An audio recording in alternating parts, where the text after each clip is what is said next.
l'agence Sovimo vous présente les clés de l'immobilier. Visez haut, visez beau, visez Sovimo.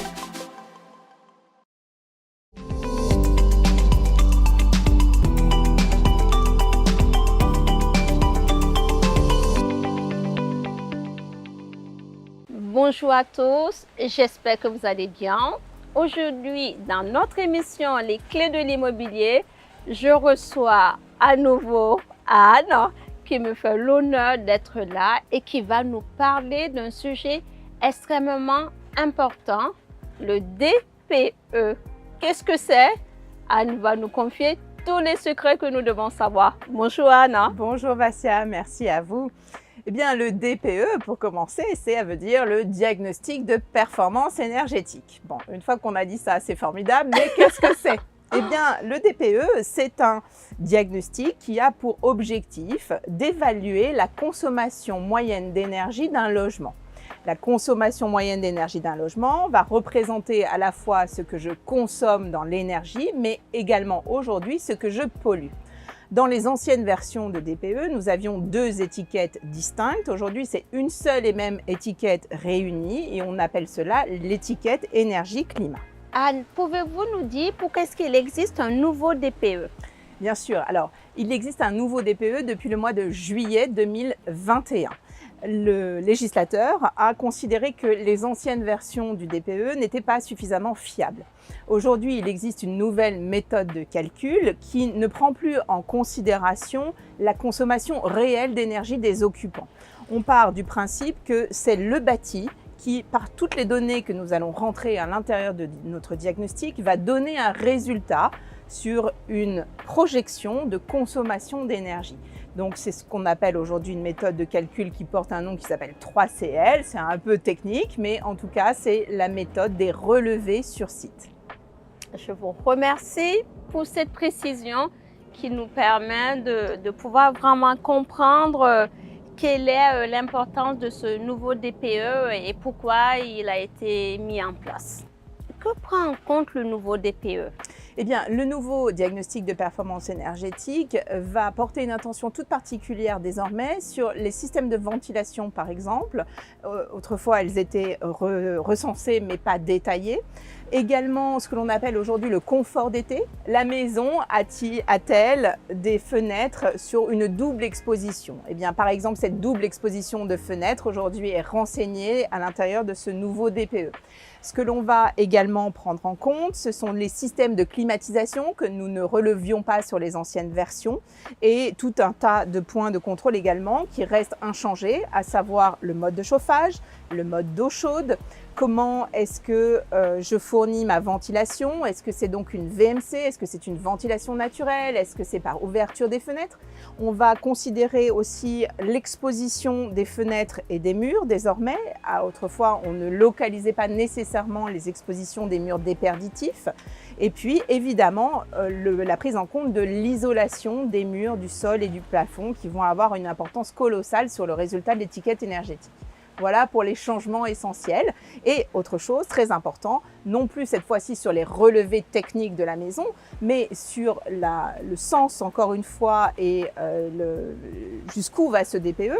Jusqu'à l'ancienne version, c'était une notion d'information que l'on donnait à son acheteur ou à son locataire. Désormais, le diagnostic doit vraiment garantir la donnée qui est relevée à l'intérieur et ce fameux DPE est devenu opposable. La notion d'opposabilité veut simplement dire que si un acheteur n'était pas d'accord avec les données qui sont renseignées à l'intérieur de ce DPE, pourrait tout à fait demander soit une réduction de prix, soit un dédommagement qui lui semblerait juste. Donc ça, c'est très important, la notion d'opposabilité dans ce nouveau DPE. Oui, parce qu'avant, on ne pouvait pas... En fait, ça ne servait à rien. Ça, c'est oui, alors que maintenant... Maintenant, tout le monde les regarde. C'est ça. Anne, pouvez-vous apporter votre expertise sur cette question? On se rend compte que de nos jours, les gens accordent une importance cruciale sur le nouveau DPE. Qu'est-ce qui génère cette attention? Bien, je pense que ce qui a changé la donne, c'est que désormais, lorsqu'une maison ou un appartement est mal noté, on a vu apparaître la notion de passoire thermique.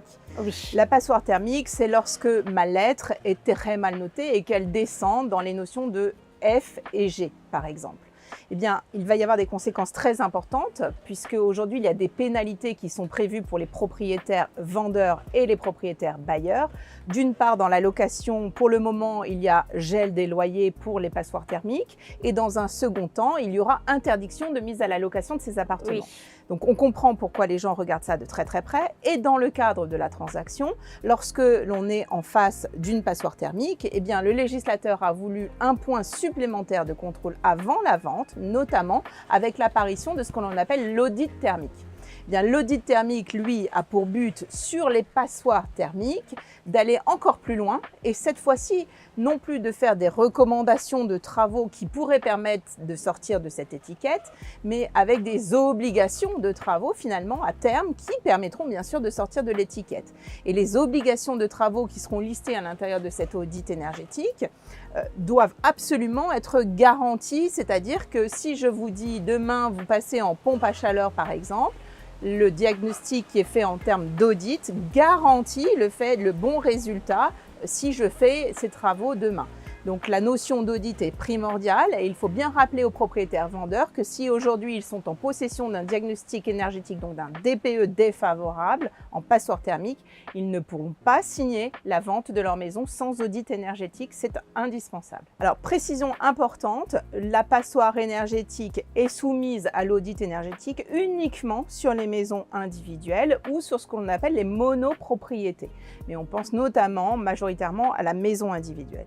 Notez important que depuis l'arrivée du nouveau DPE, donc depuis le mois de juin d'il y a 2021, eh bien, on a, en tout cas dans notre cabinet, recensé à peu près 17% du patrimoine expertisé en passoire thermique.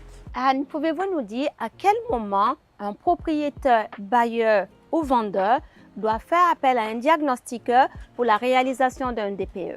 Eh bien, le plus tôt possible, je dirais.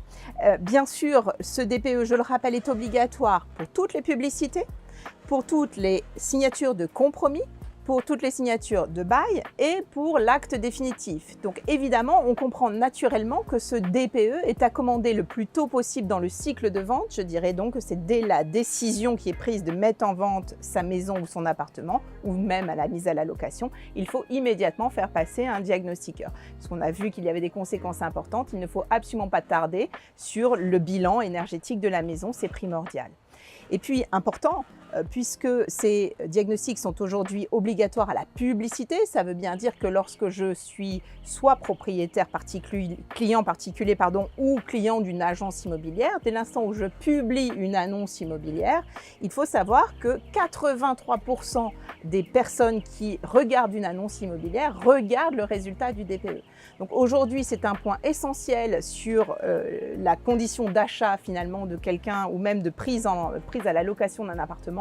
Aujourd'hui, les gens deviennent attentifs et on le comprend aussi naturellement avec l'augmentation du coût de l'énergie. Il est naturel aujourd'hui de donner cette information le plus tôt possible dans le cycle de vente. Focus important également, l'audit énergétique dont on a parlé tout à l'heure, nécessaire et obligatoire sur les passoires énergétiques, sur les maisons individuelles et en monopropriété, est également indispensable dès la visite d'un potentiel acheteur. Donc c'est très important de savoir que je dois pouvoir donner ces documents à quelqu'un qui viendrait visiter ma maison. Très important. Point très important également, dans le DPE, à la fin du DPE, le diagnostiqueur doit faire des recommandations de travaux à l'intention des propriétaires. Ces recommandations de travaux ont pour but de sortir de la passoire énergétique et pourront, pour la majorité des gens, être accompagnés avec des aides financières. Donc, on est accompagné par MaPrimeRénov' et à l'intérieur du DPE, tout ça est indiqué pour avoir un lien directement, pour voir comment je peux être aidé sur la rénovation énergétique de ma maison ou de mon appartement. Anne, je vous remercie pour toutes ces précisions.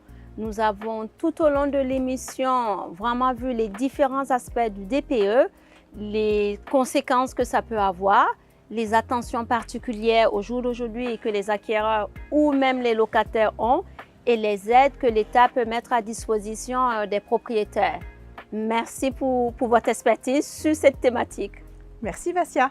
Nous avons été ravis de vous présenter l'émission. Nous vous souhaitons une excellente journée et à très bientôt dans un prochain épisode. Merci.